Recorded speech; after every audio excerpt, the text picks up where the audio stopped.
আলাইকুম রহমতুল্লাহ। আমরা আজকে মদিনা জিয়ারায় বের হয়েছি। জিয়ারা মানে এখানে মদিনার এসব ঐতিহাসিক, প্রাগৈতিহাসিক এবং দর্শনীয় স্থান আছে। এইসব জায়গাকে যারা ওনারা আসলে সফরে যারা আসেন তাদেরকে নিয়ে যখন ঘুরতে নিয়ে যাওয়া হয় সেখানে গিয়ে স্থানীয় ভাষায় জিয়ারা বলেন।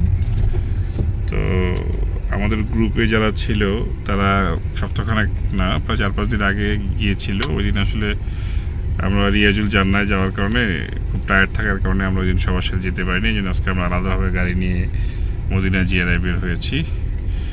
ইনশাআল্লাহ আমরা ঐতিহাসিক দর্শনীয় স্থানগুলো দেখতে পারবো এবং উপভোগ করব ঐতিহাসিক নিদর্শন।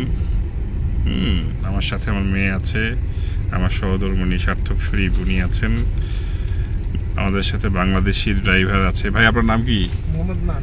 মোহাম্মদ নাসের। কোথায় বাসা বাংলাদেশের? নোয়াখালী বাসা ওনার। উনি সব চেনেন, আমাদেরকে সব আস্তে আস্তে সময় নিয়ে ঘুরিয়ে দেখাবেন। তো সবার কাছে দোয়া চেয়ে বিদায় দিচ্ছি। আসসালামু আলাইকুম। তুমি খুব টায়ার্ড না?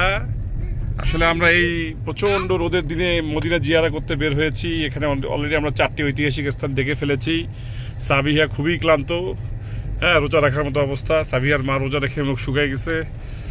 হ্যাঁ, আমাদের ড্রাইভার নাসের ভাই, নোয়াখালী বাংলাদেশ, হ্যাঁ, উনি আমাদেরকে খুব আন্তরিকতার সাথে ধৈর্য ধরে প্রতিটি জায়গার বর্ণনা দিচ্ছেন। হ্যাঁ, আমি চেষ্টা করতেছি ওনার বর্ণনা অনুযায়ী আমার ভিডিওতে দু একটি কথা তুলে ধরতে সেই সব ঐতিহাসিক স্থান সম্বন্ধে। বলি, তুমি সবাইকে সালাম দিবা নাকি? দাও, সালাম দাও, বলো আসসালামু আলাইকুম। সালাম হাত দিয়ে দিয়ে ফেলছে সে। হ্যাঁ, তো ধন্যবাদ সবাইকে। আসসালামু আলাইকুম রহমতুল্লাহ।